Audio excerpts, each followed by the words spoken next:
What if the most powerful political tool of the 21st century isn't a speech, a billboard, or a television ad, but a blurry photo of a cat with text slapped across the bottom? That might sound absurd, but the data tells a different story. Memes have quietly become one of the most influential forces shaping how billions of people think, vote, feel, and connect. Today, we are going to break down exactly how that happened, why it matters, and what it means for the future of culture and democracy itself. To understand where memes are now, you have to understand where they started. The word, meme, was actually coined in 1976 by evolutionary biologist Richard Dawkins in his landmark book The Selfish Gene. Dawkins described a meme as a unit of cultural transmission, an idea, behavior, or style that spreads from person to person through imitation, much like a gene spreads through biological reproduction. He was talking about things like fashion trends, catchphrases, and religious rituals. He was not talking about Grumpy Cat. But the underlying concept was exactly right. Ideas spread, mutate, and compete for attention just like living organisms. Fast forward to the early internet era, the late 1990s and early 2000s, and you start to see the first wave of what we now recognize as internet memes. Dancing Baby, Hamster Dance, All Your Base Are Belong to Us, these were novelties, shared through email chains and early forums. Nobody was thinking about political influence. Nobody was theorizing about cultural power. People were just laughing and sharing something weird. But something important was being built beneath the surface. A new language was forming. By the mid-2000s, platforms like 4chan, Reddit, and early social media had created fertile ground for meme culture to evolve rapidly. The meme format shifted from simple viral images to something far more sophisticated, layered, ironic, self-referential content that required cultural knowledge to decode. Rage comics, advice animals, and the classic impact font image macros became universal shorthand. And here is where something crucial happens. When a format becomes universal shorthand, it becomes a vessel for ideology. The moment people realized that a recognizable meme format could carry a political message while still feeling like a joke, everything changed. Let us look at a concrete example. The Peppa the Frog meme was created in 2005 by artist Matt Fury as a relaxed, chill cartoon character. For nearly a decade, it was entirely benign. Then, around 2015 and 2016, fringe internet communities began systematically repurposing Peppa to represent far-right and nationalist ideologies. The Anti-Defamation League eventually classified certain versions as hate symbols. Matt Fury literally had to kill his own character in a comic strip to reclaim it. This single case study reveals something profound. Memes are not neutral. They are ideological containers that can be filled, emptied, and refilled. They can be weaponized, reclaimed, and transformed. And all of that happens faster than any regulatory body, fact-checker, or mainstream media outlet can possibly respond. The 2016 United States presidential election became a watershed moment for political meme culture. Donald Trump's campaign, whether intentionally or organically, became deeply intertwined with meme aesthetics. Communities on platforms like Reddit's r/the_Donald produced tens of thousands of memes daily. The phrase, "Make America Great Again," was endlessly remixed, parodied, celebrated, and attacked, and every remix extended its reach further. Political scientists from institutions like Harvard and MIT began publishing research acknowledging that meme propagation had measurable effects on voter sentiment and political engagement among younger demographics.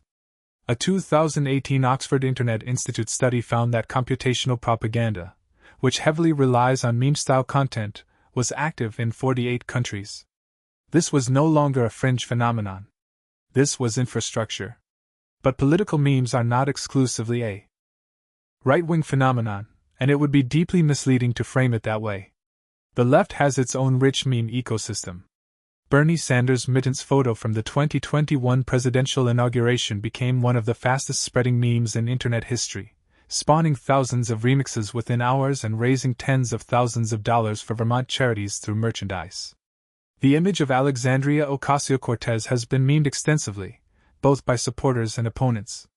Movements like Black Lives Matter and climate activism have used meme culture as a genuine grassroots organizing tool, turning complex policy arguments into shareable emotional content that reach audiences no traditional political advertisement ever could. The meme is genuinely post-partisan as a format, even when its content is fiercely partisan.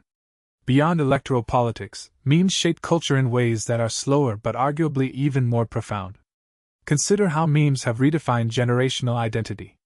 Millennials and Generation Z have developed entire emotional vocabularies built on meme references. The phrase, "This is fine," from the webcomic of a dog sitting calmly in a burning room, has become shorthand for existential resignation in the face of systemic problems. It appears in mainstream news articles, academic papers, and corporate communications. That is a meme ascending into genuine linguistic currency. Similarly, the concept of gaslighting, which originated in psychology, was turbocharged by meme culture into mainstream awareness within a single decade. Memes accelerate the adoption of new ideas and new language at a pace that linguists and sociologists are still scrambling to fully document. The economics of meme culture also deserve serious attention. Brands have invested enormous resources trying to speak fluent meme, because meme-native marketing dramatically outperforms traditional advertising in engagement metrics among users under 35. Wendy's became famous for its aggressive, meme-aware social media presence. Netflix, NASA, and even national governments have maintained official social media accounts specifically designed to produce meme-style content. The 2021 GameStop short squeeze, where retail investors on Reddit's r/Wall Street bets coordinated to drive up stock prices, was fueled almost entirely by meme culture and meme language. Financial behavior was being coordinated through stonks memes and jokes about diamond hands. Real billions of dollars moved because of cultural momentum generated through shared jokes. That is an extraordinary demonstration of meme power operating in a domain completely outside politics or pop culture. There is also a darker dimension that responsible analysis cannot ignore. Memes are extraordinarily effective vectors for misinformation. Their shareability means false information packaged in a compelling meme format can reach millions of people before any correction is issued. A 2019 MIT study found that false news spreads 6 times faster on Twitter than true news, and visual meme content consistently outperforms text-based corrections in engagement. The COVID-19 pandemic demonstrated this tragically and vividly. Misinformation memes about vaccines, treatments, and the origins of the virus spread faster and wider than official public health communications. When your correction requires a paragraph and the misinformation fits in a 2-second image, you are fighting an asymmetric information war. Public health officials, governments, and technology companies are still trying to solve this problem, and they have not solved it. So what does all of this mean in the larger picture? Memes are doing something that propaganda theorists described decades ago, but never quite saw executed this efficiently. They are shaping the Overton window. The Overton window is the concept that describes the range of ideas considered acceptable in mainstream public discourse at any given time.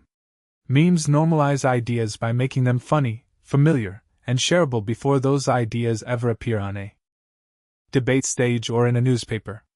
When a radical idea becomes a meme format, it stops feeling radical. It feels like an inside joke. And inside jokes build community. Community builds political identity. Political identity builds voting blocs and movements. The pathway from internet joke to policy proposal is shorter than most people are comfortable admitting. At the same time, memes democratize cultural participation in genuinely exciting ways. Before the internet, cultural production was controlled by gatekeepers, publishers, record labels, television networks, film studios. Today, a teenager in a rural area with a phone and a good idea can create a cultural artifact that reaches 50 million people by tomorrow morning. Memes have genuinely redistributed some measure of cultural power to ordinary people. Social movements like #MeToo and Black Lives Matter were amplified enormously by meme-style content created by non-professionals sharing their own experiences and perspectives. That democratization is real and meaningful. The challenge for society going forward is learning to engage critically with meme culture without dismissing it.